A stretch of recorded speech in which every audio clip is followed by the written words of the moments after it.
Salut les Stratoniens, j'espère que vous allez tous super bien. On est parti aujourd'hui pour une nouvelle vidéo. Donc comme d'hab, on va regarder ce que j'ai dit hier. On va regarder qu'est-ce qui s'est passé entre deux. On va aller voir le Bitcoin, pas l'Ether. On va aller voir le BNB. On va aller voir toute cette liste. Donc on a le Wave, Sol qui est pas mal, le Rune, Luna que j'attends toujours de short, le KNC, GMT. Je vais vous en parler un petit peu. On va parler aussi du Axe, Algo, AAV. Et puis on ira voir 2-3 trucs sur mon Twitter qui sont assez intéressants à mon goût de vous partager. Donc 2-3 petites liquidations, qu'est-ce que les gens pensent en fait. Et puis on ira voir bien évidemment les liquidations qui sont maintenant au sud, l'order book un petit peu. Je vais vous montrer aussi mes 2-3 petites positions que j'ai actuellement. Et puis j'espère que cette petite vidéo vous plaira. En tout cas pour le moment je suis assez dans le juste dans mes indications. J'espère que ça durera. Sur ce, j'espère que cette vidéo va vous plaire et on est tout de suite parti. Crypto, million. Crypto, million. Crypto, million. Donc hier je disais quoi? Je disais qu'on allait détruire les shorts. C'est exactement ce qu'on a fait. Donc il restait encore 2-3 petites liquidations au nord. Exactement ici, on a eu cette méga bougie avec une énorme réintégration. On a détruit tout le monde. Et du coup, comme je vous avais dit dans un de mes anciens tweets, je vais vous montrer ça tout de suite, qu'il fallait attendre. Ici, je vous ai mis que pour la suite, avant de short, j'attends une vraie confirmation. Déviation, pullback, bearish, formation d'un top. Donc on a eu la touchette ici et j'attends la formation d'un top. Donc on est bien remonté et on est revenu chercher donc dans ma zone rouge sur laquelle actuellement j'ai shorté. Je vais vous montrer un petit peu mon short, etc. Qu'est-ce que j'en pense.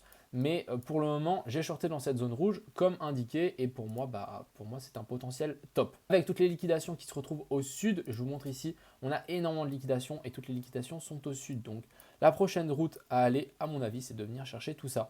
On en a un paquet. Donc franchement, je doute qu'on reparte vers le nord. En tout cas, les market makers n'ont plus intérêt à venir chercher vers le nord. Ils ont plutôt intérêt à venir chercher vers le bas, à décharger leur bague et à recharger plus bas. Donc on a vraiment un énorme pic vers la zone des 31 600. Donc c'est très possible qu'on y retourne. Je ne dis pas qu'on va y retourner, mais actuellement les liquidations indiquent que les market makers veulent aller chercher là en bas. Donc ça, c'est vraiment le plan pour la suite. Donc pour le moment, on est dans ma zone rouge que j'ai indiquée depuis un certain temps avec ce petit aller-retour ici qui est pour moi une belle zone de résistance. Si ça part vers le haut, tant pis, hein, et puis on ira chercher plus haut. Après, si on part par le haut, c'est pas encore gagné. Je vais vous montrer une analyse qui nous explique bien ça en fait. Ici, on le voit bien, ce n'est pas du tout encore gagné. Il faudra réussir à passer au-dessus de la zone des 44 000. Et si on passe ça, on sera téléportation jusqu'à la zone des 52 000. Donc il faudra déjà réintégrer l'ancien range qu'on a là. Si on ne le réintègre pas, on peut très bien venir chercher un coup plus bas et voilà, nous faire potentiellement une correction A, B, C, D, E et ensuite boom, bottom.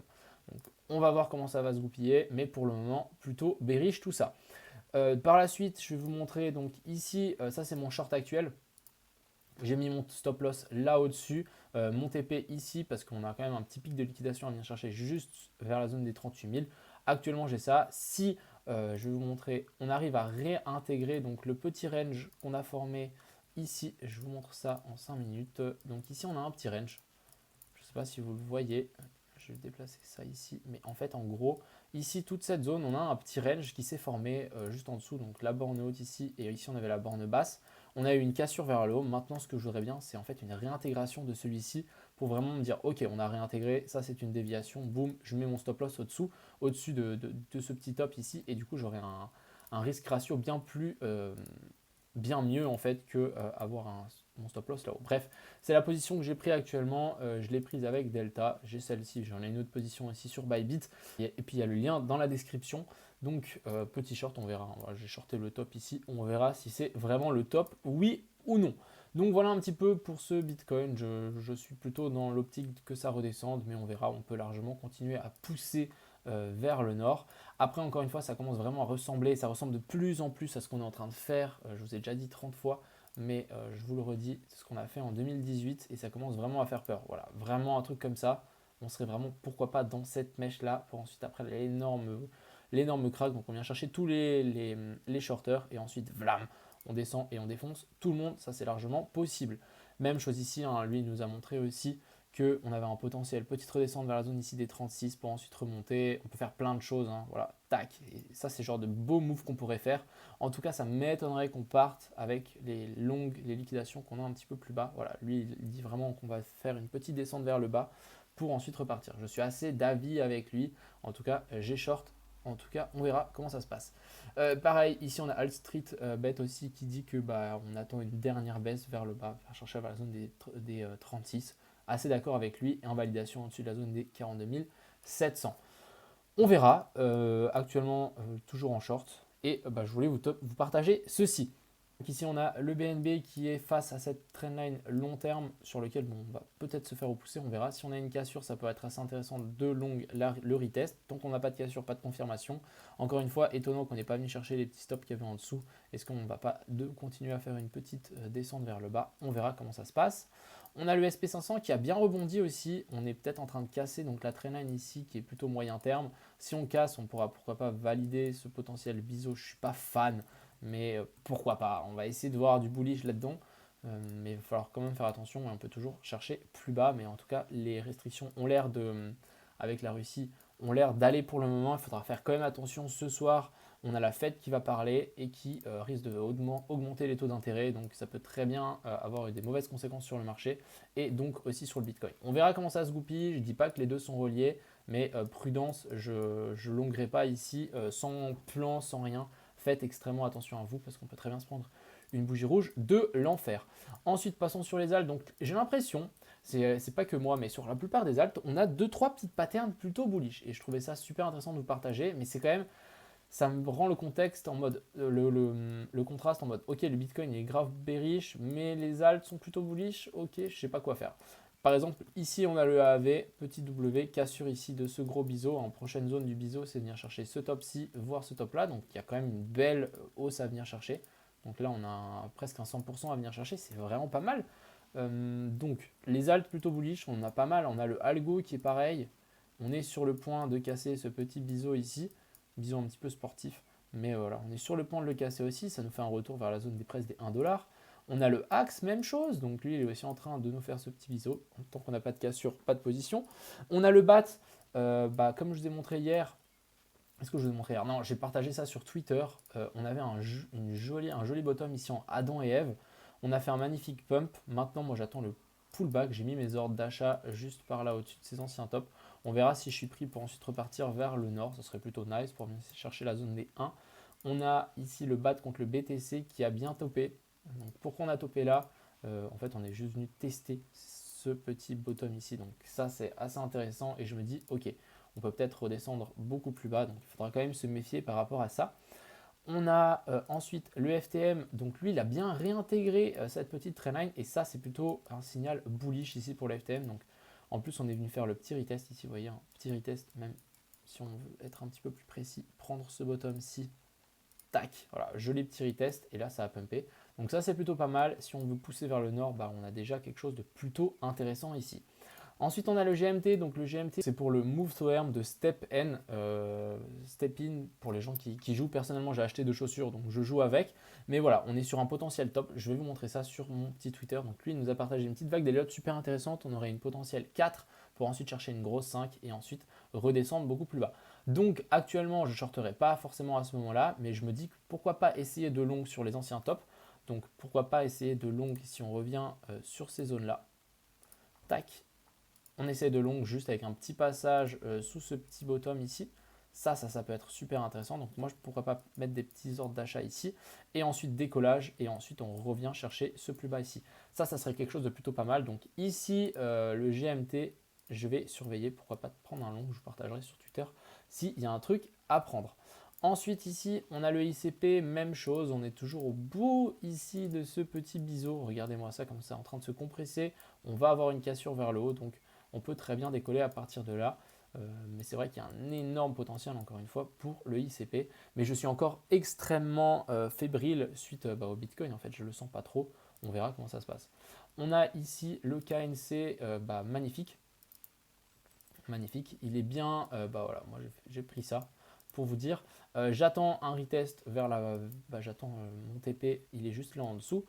Pourquoi j'ai pris là? Relativement simple, je vous explique. En fait, ici, on avait cette zone à venir chercher. On avait des liquidations ici, des stop loss à venir chercher au-dessus de celui-là. On est venu chercher et au moment où on a réintégré, pullback, boom. Ensuite, on a même une petite... ici, on vient chercher les stops au-dessus, on vient chercher les stops en dessous. Donc ici, petite déviation, de nouveau une déviation. On remonte chercher le dur et ensuite, ça chute. Donc ça, c'est vraiment quelque chose de super basique qu'on retrouve sur pas mal d'alts quand on fait un top. Mais voilà, super bien ce petit trade. Maintenant, on va attendre un petit peu plus bas. On a le Luna, donc je suis toujours pas dans le trade. Le Luna qui continue à chuter sans moi, un petit peu dommage. Je me dis que en fait, peut-être le top était là, quoi, à prendre. Parce qu'ici, on était venu faire déviation, déviation en haut, déviation en bas. Sauf qu'on n'est pas remonté jusqu'où je voulais. Un petit peu dommage. Donc le Luna, hein, ça sera à mon avis raté pour cette fois. Dommage. Mais ça arrive, hein, il ne faut pas tout le temps essayer de prendre tous les trades. Des fois, si votre scénario ne fonctionne pas, ça ne sert à rien d'overtrade. On a le Rune, donc lui, super intéressant. Et je pense que lui, ça va être un super trade à prendre. Donc, on est venu chercher le top, ok. On n'est pas passé au-dessus, on n'a pas réussi. J'ai vu qu'il y avait des énormes ordres ici de vente. C'est pas bien grave. On va quand même essayer de prendre un petit short sur le Rune. Alors, comment on va faire ça? C'est relativement simple. Je vous refais exactement la même technique. On attend des petites déviations au nord et au sud. Et puis, on short la zone sur laquelle on est revenu. Donc ici, c'est la petite zone, on a fait un petit aller-retour. C'est la zone dans laquelle on va essayer de shorter. D'abord, on prend le bottom. Je ne vais pas prendre ça, je vais plutôt prendre la ligne. Donc de là à là, hop, on est en train de passer par-dessous. Ici, on était passé par-dessus. Donc déviation. Ici, pour moi, ça sera une déviation. Il faudra qu'on réintègre, qu'on pump jusque-là. On short à ce moment-là. On met le stop loss au-dessus. Et ensuite, ça chute. Donc ça serait quelque chose de plutôt super intéressant à prendre. Je vais vous montrer un petit peu comment ça peut goupiller. Tac. Comment ça peut se goupiller? Non, c'est pas ça que je voulais faire. C'est ça, position short. On va le placer juste en fait en dessous ici de ce petit M-top. Donc comme ça, si jamais on fait juste un retest du M-top, on est quand même pris. Je vous montre pile poil ici. Donc vers la zone des 7.6. On met le stop loss juste au-dessus de ce top parce qu'on estime qu'on ne va pas venir chercher un nouveau top et que le top est là. Et puis ça, on vient tirer. Alors, ce qu'on va tirer pour le Rune, je pense qu'on peut déjà le tirer jusque ces anciens tops ici, parce qu'on peut très bien rebondir là-dessus. Ouais, je pense que ça sera déjà pas mal. Ça nous fait un ratio de 3, ce qui est plutôt correct. On peut peut-être pousser encore la chose un petit peu plus bas, mais bon, je ne serais pas super serein de venir chercher un petit peu plus bas. En tout cas, en voyant ça comme ça, ouais. À voir. À voir parce qu'on peut largement refaire ça en fait. Donc à surveiller, ça dépendra aussi beaucoup du Bitcoin, mais on va tout simplement attendre notre petite entrée un petit peu plus haut et on avisera. Ensuite, on a le Solana. Donc suite à ma vidéo hier, j'ai dit que on avait cette jolie petite trendline pour les gens qui s'en souviennent. On a fait une magnifique cassure. Donc là, cassure et ensuite il a juste explosé. On est venu chercher la zone des 85. Je vais vous combien de pourcentage depuis la cassure? 6%, donc plutôt correct. Ensuite, on est venu faire un petit retest. Vous voyez où j'ai mis mon alerte? J'ai le sum parce que je l'avais mise là et on s'est arrêté juste au-dessus. Donc un petit peu dommage. C'est pas bien grave, mais voilà, on est en train de repartir sans moi. J'ai presque l'impression qu'on est en train de faire une tasse séance. Bref, il va continuer à pumper, je pense. Prochaine zone pour le Solana ici, ça sera environ cette zone, donc la zone des 88, voire 90. Ensuite, on a le Wave. Donc le Wave, malheureusement, short a raté aussi. J'attendais vraiment un rebond un petit peu plus haut avant que cette descente. Dommage. Même chose un petit peu que le Solana. Ils sont un peu partis avant, mais ici on le voit bien faire cette petite déviation au-dessus de cet ancien top. Donc hop, on fait la petite déviation. Ensuite on réintègre et boum, ça chute instantanément.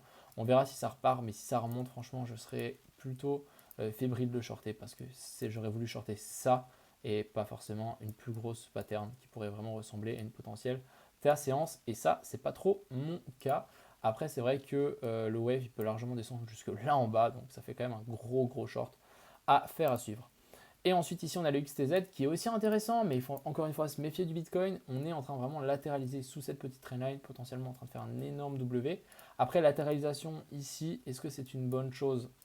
Je sais pas, à voir si vraiment on casse pas vers le bas. Il faudra quand même se méfier, tout dépendra en fait de ce Bitcoin. Si le Bitcoin maintenant nous dit ok on descend, tout va descendre. Il faudra juste se gaffer que le Bitcoin ne descende pas et qu'on vienne chercher je sais pas, la zone des 36 et qu'on reprenne, chercher par exemple la zone des 36 sur le Bitcoin et qu'on reprenne instantanément, et ça pourrait vraiment nous faire une grosse mèche de grosse liquidation sur les alts pour ensuite avoir une grosse jambe haussière pour la suite.